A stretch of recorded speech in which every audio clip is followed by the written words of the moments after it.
Hey guys, today our topic is perseverance and grit. Grit. That's a very southern word, but it has deeper meanings than perhaps you think. Watch this clip from the movie that came out a few years ago titled True Grit, and you'll see the term used there to describe Rooster Cogburn, the main character, as Haley Steinfeld's character addresses him. Mr. Cogburn? What is it? I'd like to talk to you a minute. What is it? They tell me you're a man with true grit. What do you want, girl? Speak up at supper time. Let me do this. Your makings are too dry. I'm looking for the man who shot and killed my father, Frank Ross, in front of the Monarch boarding house. The man's name is Tom Cheney. They say he's over in Indian Territory, and I need somebody to go after him. What's your name, girl? My name is Mattie Ross. We're located in Yale County. My mother's at home looking after my sister Victoria and my brother Little Frank.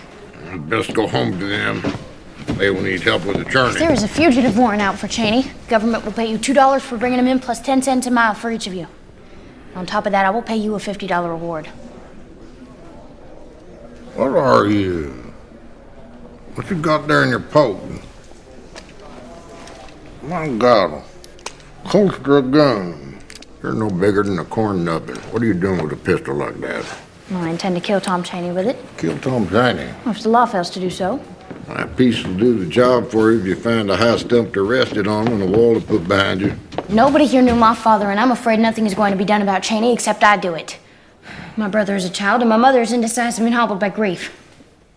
All right, so he's a tough old cowboy in the movie, and yet she is desiring to hire him because she has been told that he is a man of true grit. But what does grit mean? What does that mean in our lives today? So it's Angela Duckworth, who is a psychologist and an author, who has written a book called Grit, The Power of Passion and Perseverance. In fact, this is the book. It's a good read, but it gets into a lot of details about persevering and playing the long game. Because a lot of times in our world today, we want everything to be done immediately, and we get very frustrated if we have to be patient in this. In her opening chapter, she talks about West Point, the United States Military Academy, and as Army cadets are there, they are indoctrinated quickly into the era of the difficulties and the challenges to become a soldier in our Army. Let me read to you here just quickly a typical day of what is known as the Beast, which is the schedule that would last for the first few months there at West Point.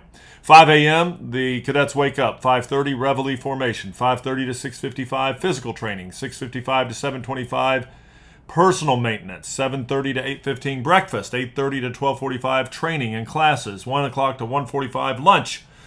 2 p.m. to 3:45 p.m., training and classes. 4 o'clock to 5:30, organized athletics. 5:30 to 5:55, personal maintenance. 6 p.m. to 6:45, dinner. 7 p.m. to 9 p.m., training and classes. 9 p.m. to 10 p.m., commander's time. And then at 10 p.m., taps is played, and they're in bed. That's every day. 7 days a week. No rest, no change. That's what it is. And so what happened is, and the studies have been, this has been the case since the 1950s. This has been the schedule of what they call Beast Barracks, are now known as, simply for most of them, just as the Beast. They discovered that over time, a lot of people begin, but a lot of people don't make it through. And of course, that's really the purpose of this. The purpose of this is to work through those that will sustain. But what is interesting is as you look at the schedule, you look at what's being asked, it says that most everybody that is an incoming cadet, most everybody, even if they're not an athlete at West Point at this time, they were athletes in high school. They were leaders in high school. They began their process for getting admission into West Point back as a sophomore or junior in high school. They had to be proactive in that in most cases, except for certain individuals. But they have to have either the vice president or the president or a senator or a congressman or somebody recommend them. I mean, this is not just signing up to go to college. It's a different place. And then so you have all these super high achievers who make it into West Point.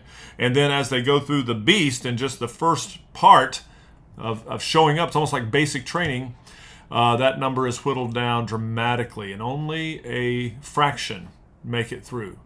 So psychologists back from the 1950s and those who study human nature since have tried to figure out what is that key element that differentiates those that sustain and those that drop out.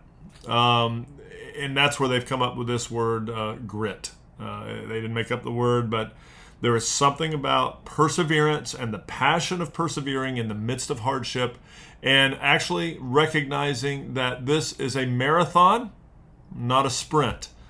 Well, that's just West Point, but it's also a message for life. We get so caught up in the immediacy of things that must be done today. And that's true in cases because you have deadlines, you have papers due, you have tests to take, you have jobs that you have to be there at a certain time, you have to get done at a certain time. This is just reality of life of being a man. You're going to have to step into this. But there is something different about those who sustain and succeed and become leaders and become real men, to those that once it gets difficult, they give up and quit, and they become those individuals who end up remaining as adults saying what could have been and how good they used to be. Guys, let me just encourage you. Perseverance is a long marathon. It's not a sprint. And to persevere in life means that we got to recognize difficulties come. And when difficulties come, it's going to harden you, not harden your heart and make you mean and evil and all that, but it's going to harden you and give you resilience so that you can persevere for the days to come. Perseverance is key. We don't know what's coming tomorrow or the days to come, but we know that it's not always going to be easy. And so if we can have that grit, that element of perseverance, and the scripture, the Bible speaks of this as well, understanding that we are expecting a greater reward. And so there is that letter E and the word real, R-E-A-L, to be a real man. We expect a greater reward, so we play the long game, and we persevere, and we become men who have grit, true grit. We'll talk to you next week.